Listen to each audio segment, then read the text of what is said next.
Berserker in this week's episode of Mobile Suit Gundam Iron-Blooded Orphans, as the Gundam Barbatos did battle with the massive mobile armor, Hashmal. The first 6 minutes of this week's episode of Iron-Blooded Orphans is awesome. If it doesn't give you a freaking stiffy, I don't know what will. This episode was freaking rocking. It was also a very super dark episode of Iron-Blooded Orphans, but there managed to be a little bit of levity throughout the episode as well, and that's pretty surprising, because after Mikazuki does battle with the mobile armor, he essentially becomes invalid.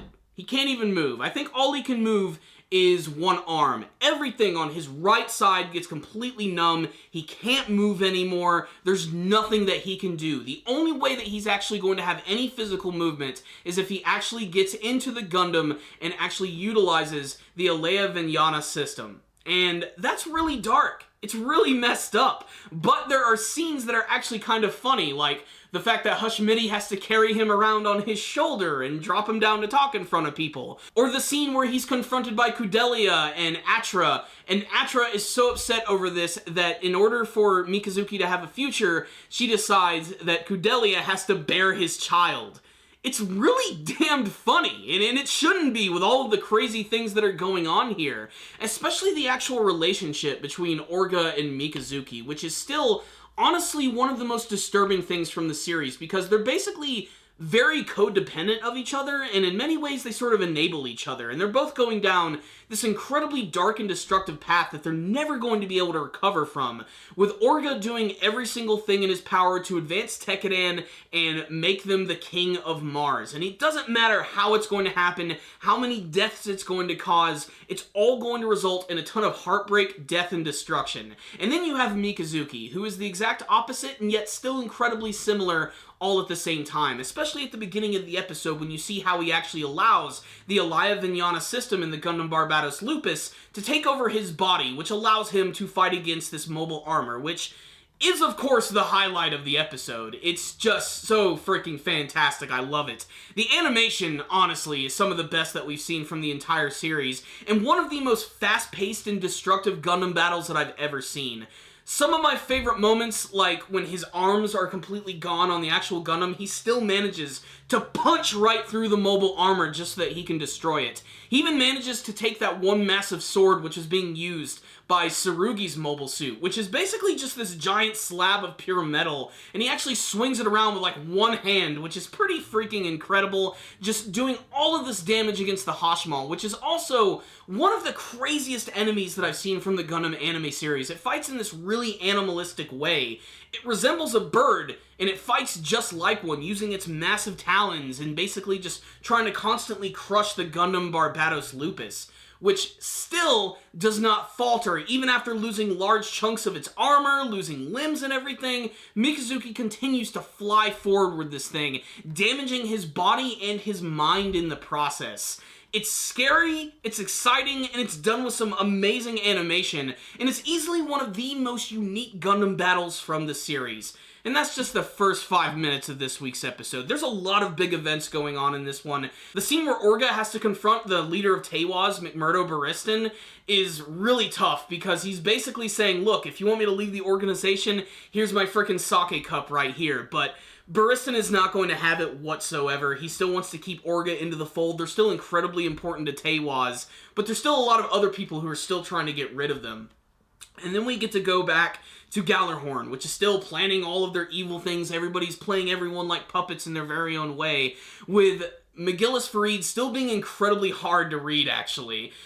He was really inspired by what Mikazuki did, and it even seems like he's going to have his very own brand new mobile suit, which may or may not be a Gundam frame, which he might even try to control in his very own way, which I honestly feel is probably going to be a possibility. I don't know if he's actually going to go through the surgery to actually use the Alea Vijnana system, but I'd be interested to see how far he's willing to go on that front. Not to mention, it's basically confirmed at this point that Gaelio has survived and somehow has been transformed into that masked character known as Vidar.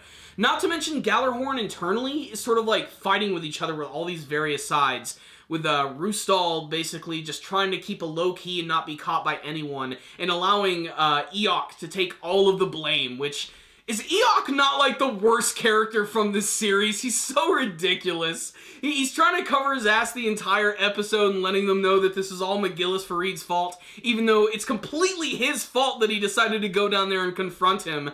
Not to mention the scene where he's like in his very own like veranda and he has this like ridiculous like 16th century clothes on, like with all of these like frilly things on his clothes while he's constantly crying about the deaths of his comrades.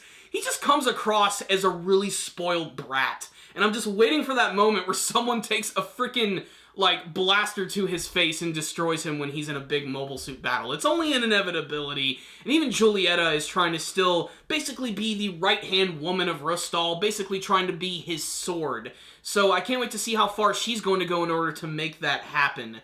That being said, this episode right here was basically more build-up for the future, and getting to see that our characters are going down a path that they might not be able to actually escape from, which is still a very disturbing element of the series. Like I said, the most intriguing thing about the series has to be the relationship between Mikazuki and Orga, and you really got to see a lot of that come to a head in this episode. Not to mention, there's still other little moments in this episode that just work, in my opinion, which are also doing a great job of getting you to remind you that this is still a fun anime at the end of the day, and they don't just want to depress you. I love the fact that Ride is actually going to be taking control of the Ryusei Go 3, which he's now going to be calling the Raiden Go, which really pisses off Shino. Something about that's really funny to me. Of course, Shino is going to be taking charge of the Gundam Flauros, which, after last week's episode, bring it on! That thing was freaking awesome.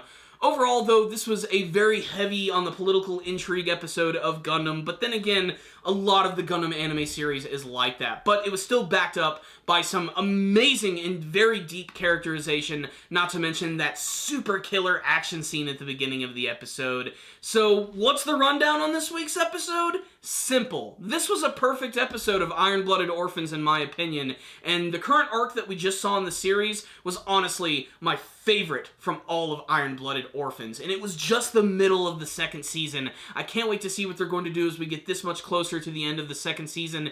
It's getting so good that I actually think there's the possibility of even seeing a third season of the show. I don't know what that means for the characters, though, because with what's been happening to Mikazuki, I just don't see him living that much longer with all of this crazy shit. We're really just going to have to wait and see. What I will say is this was a super solid episode, and that's why I'm going to give this one right here a 5 out of 5. Check it out, Gundam fans. If any of you did watch the episode, make sure to tell me what you thought about it in the comments section below and what you hope to see from the rest of this season. Thank you guys for watching. Make sure to subscribe to the channel. Make sure to like this video and leave me a comment or two. I will see you guys next time. And as always, stay dandy, baby.